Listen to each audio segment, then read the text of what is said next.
પણ સરકાર આપણે એમને ખાલી મત બેંક તરીકે ઉપયોગ કરે છે। આજે તમે જોયું હશે અમારે ત્યાં વડાપ્રધાન શ્રીનો કાર્યક્રમ હતો। વડાપ્રધાન શ્રીના કાર્યક્રમમાં ડેડિયાપાડામાં આ લોકોએ તમે જોયું હશે નાસ્તાના નામે 2 કરોડ રૂપિયાના નાસ્તાના બિલો, 2 કરોડ રૂપિયા ચાના બિલો, 50 લાખ રૂપિયા પીવાના પાણી, 16 લાખ રૂપિયાનો એમની એમ્બ્યુલન્સમાં ડીઝલ, 2 કરોડ ને 40 લાખ રૂપિયા એમના માટે ટોયલેટ, 7 કરોડ 71 લાખ રૂપિયા લોકો લાવવા માટે બસ વ્યવસ્થા, 15 કરોડનો ડોમ મંડપ અને બેઠક વ્યવસ્થા। મને ત્યારે એ લોકો સામે અવાજ ઉઠાવવાની ફરજ પડી। એ પૈસા નરેન્દ્રભાઈ મોદીના ઘરેથી આવીને પ્રોગ્રામ કરતા, ભૂપેન્દ્રભાઈ પટેલના ઘરેથી આવીને પ્રોગ્રામ કરતા, કે હર્ષભાઈ સંઘવીના પૈસાથી પ્રોગ્રામ કરતા, મનસુખભાઈ વસાવાના પૈસાથી પ્રોગ્રામ કરતા, તો આ ચૈતરભાઈને વાંધો નતો। હું તો કેમ છું, ભાજપના નેતાઓના ઘરેથી 100 કરોડ નહીં, તમે 200 કરોડનો ડેડિયાપાડામાં પ્રોગ્રામ કરો, આ ચૈતરભાઈ વસાવાને ફરક નથી પડતો।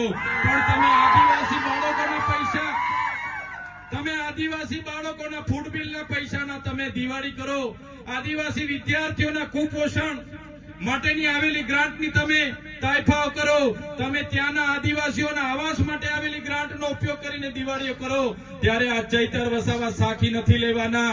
અને જે પણ લોકોએ ખર્ચા કર્યા છે, જે પણ લોકોએ આદિવાસી ગ્રાન્ટમાંથી ખર્ચા કર્યા છે, એવા એજ્યુકેટિવ એન્જિનિયર સતીશભાઈ મોદી હશે, કે નર્મદા કલેક્ટર સંજયભાઈ મોદી હશે, કે એ સાંસદ હશે, કે એમના વડાપ્રધાન હશે, અમે 1 રૂપિયાનો હિસાબ લઈશું અને એ રૂપિયા રિકવરી કરવા માટે સરકારને ફરજ પડીશું।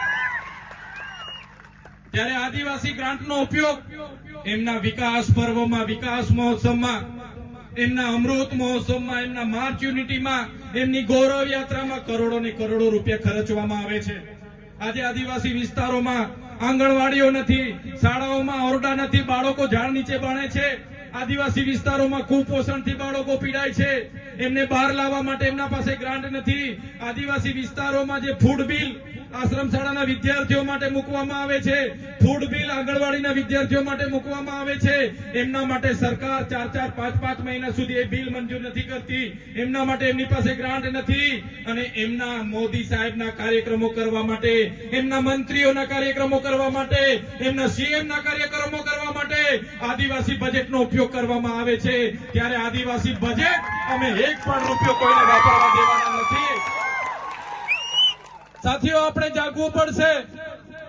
એ ચાહે કોઈ પણ નેતા હોય, અમારા જેવા ધારાસભ્ય હોય કે સાંસદ હોય, તલાટીથી લઈને કલેક્ટર સુધીના અધિકારીઓ હોય, કોન્સ્ટેબલ થી લઈને પીઆઈ પીએસઆઈ થી લઈને આઈજી ડીઆઈજી સુધીના અધિકારીઓ હોય, બધાનો પગાર જનતાના ટેક્સમાંથી આવે છે। બધાનો પગાર જનતાના ટેક્સમાંથી આવે છે। અમારા જેવા પદાધિકારીઓનો પગાર પણ તમે ચૂકવો છો, અમે તમારા સેવક છે। અને તલાટીથી લઈને કલેક્ટર સુધી, કોન્સ્ટેબલથી લઈને એસપી આઈજી સુધીનો પગાર પણ તમે ચૂકવો છો। એ લોકો પણ તમારા નોકર છે। એ વાત તમારા મગજમાં તમારે ઠસાવી લેવી પડશે।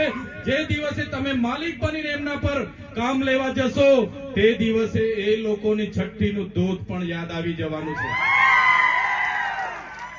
સાથીઓ, જાગવું પડશે। સંવિધાનમાં આપણા અધિકારો મળ્યા છે। અનુસૂચિ 5 પૈસા એકની વાત કરું, આજ દિન સુધી પૈસા એકનો અમલવારી નથી થઈ। પૈસા એકમાં જોગવાઈ છે લોકસભાના વિધાનસભા સબસે ઊંચી ગામ સભા, અને એ ગામ સભાના પાવરો આજ દિન સુધી આ ભારતીય જનતા પાર્ટીની સરકારે આપણા વિસ્તારમાં લાગુ નથી કર્યા।